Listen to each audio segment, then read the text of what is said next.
ಉದ್ಯೋಗ ಸೃಷ್ಟಿಯಾಗಬೇಕು, ಜನರಿಗೆ ಅನುಕೂಲ ಆಗಲೆಂದು ನಿರ್ಮಿಸಿದ ಸರ್ಕಾರದ ಯೋಜನೆ ಹಳ್ಳ ಹಿಡಿದಿದೆ.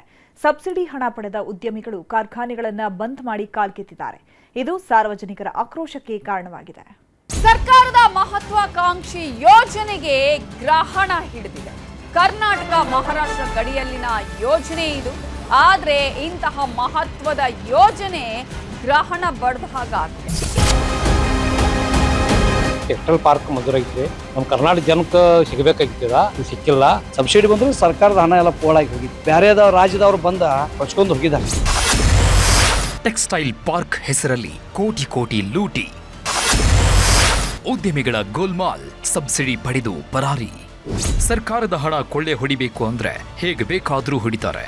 ಯಾರ್ದು ದುಡ್ಡು ಎಲ್ಲಮ್ಮನ ಜಾತ್ರೆ ಅನ್ನೋ ಹಾಗೆ ಲೂಟಿ ಮಾಡೋಕೆ ಹತ್ತಾರು ದಾರಿ ಹುಡ್ಕೊಂಡಿದ್ದಾರೆ. ಬೆಳಗಾವಿ ಗಡಿಯಲ್ಲೂ ಕೋಟಿ ಕೋಟಿ ಹಗರಣ ಆಗಿರೋ ಆರೋಪ ಕೇಳಿಬಂದಿದೆ.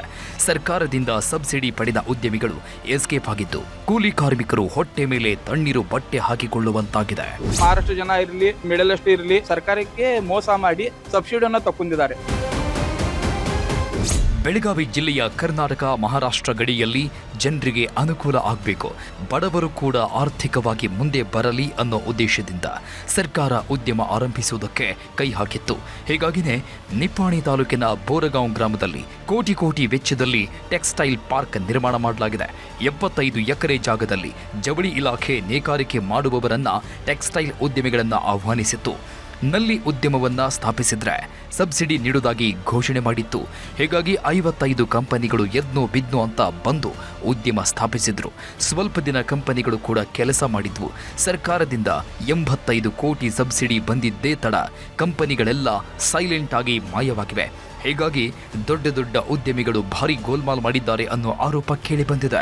ಸರ್ಕಾರ ಏನು ಯೋಜನೆ ಮಾಡಾಕತ್ತಿತ್ತಲ್ಲ, ಆ ಯೋಜನೆಯ ಸದುಪಯೋಗ ಇಲ್ಲಿ ಜನರ ಆಗುವಂತಾಗೈತಿ. ಅದು ಆಗಬೇಕು ಅನ್ನೋದು ದೃಷ್ಟಿಕೋನದಿಂದ ಇವತ್ತು ನಾ ಎಲ್ಲ ನಮ್ಮ ಈ ರಾಜ್ಯದ ನಮ್ಮ ಜಿಲ್ಲಾ ಉಸ್ತುವಾರಿ ಸಚಿವರಾಗಲಿ, ಅದೇ ರೀತಿ ನಮ್ಮ ಜಿಲ್ಲಾ ಅಧಿಕಾರಿಗಳಾಗಲಿ, ಮತ್ತು ಈ ಜವಳಿ ಪಾರ್ಕದ ಸಚಿವರಾಗಿ ನಾವು ವಿನಂತಿ ಮಾಡ್ತೀವಿ. ಇದನ್ನು ಏನಾಗಿದೆ ಇದನ್ನು ಸರಿಪಡಿಸಿ, ಏನು ಅನ್ಯಾಯ ಆಗಿತ್ತಲ್ಲ ಅದು ಅನ್ಯಾಯ ಮಾಡಿ ನಮ್ಮ ಕನ್ನಡಿಗರಿಗೆ, ಇಲ್ಲಿಂದ ಯುವಕರಿಗೆ ಉದ್ಯೋಗ ಅವಕಾಶ ಕೊಡುವಂಥ ವ್ಯವಸ್ಥೆಯನ್ನು ಮಾಡಬೇಕಂತ. ಗುಟ್ಕಾ, ತಂಬಾಕು ತಯಾರಿಸುವ ಕಂಪನಿಗಳಿಗೆ ಜವಳಿ ಪಾರ್ಕ್ನಲ್ಲಿ ಬಾಡಿಗೆ ನೀಡಿ ಎಸ್ಕೇಪ್ ಆಗಿದ್ದಾರೆ. ಸಬ್ಸಿಡಿ ಹಣವನ್ನ ನುಂಗಿ ನೀರು ಕುಡಿದಿದ್ದಾರೆ. ಸ್ತ್ರೀಯರಿಗೆ ಉದ್ಯೋಗ ನೀಡದೆ ಕಂಪನಿಗಳು ಮೋಸ ಮಾಡಿವೆ. ತಕ್ಷಣವೇ ಸಬ್ಸಿಡಿ ಹಣ ವಾಪಸ್ ಪಡೆದು ಕ್ರಮ ಕೈಗೊಳ್ಳಬೇಕು ಅಂತ ಸ್ಥಳೀಯರು ಒತ್ತಾಯಿಸಿದ್ದಾರೆ. ಜವಳಿ ಕಾರ್ಖಾನೆಯವರು ಬಂದು ಸಬ್ಸಿಡಿ ಎಲ್ಲ ಮಂಜೂರು ಮಾಡ್ಕೊಂಡು ಈಗೆಲ್ಲ ಮಹಾರಾಷ್ಟ್ರ ಜನ ಇಲ್ಲೆಲ್ಲ ಬಂದು ನಮ್ಮ ಕರ್ನಾಟಕ ಜನಕ್ಕೆ ಏನು ಇದಾಗಲಿಲ್ಲ. ಎಲ್ಲ ಹೊರಗಿನ ಜನ ಮಹಾರಾಷ್ಟ್ರ ಎಲ್ಲ ಬಂದು ಇಲ್ಲಿ ಸಬ್ಸಿಡಿ ಎಲ್ಲ ತೊಗೊಂಡು ಹೋಗಿ ಅವರು ಇದಾಗಿ ಮಾಡಿದ್ದಾರೆ ಸರ್. ಮತ್ತು ಈಗ ಏನು ನಮ್ಮ ಕರ್ನಾಟಕ ಮಂದಿಗೆ ಏನು ಉಪಯೋಗ ಇಲ್ಲ.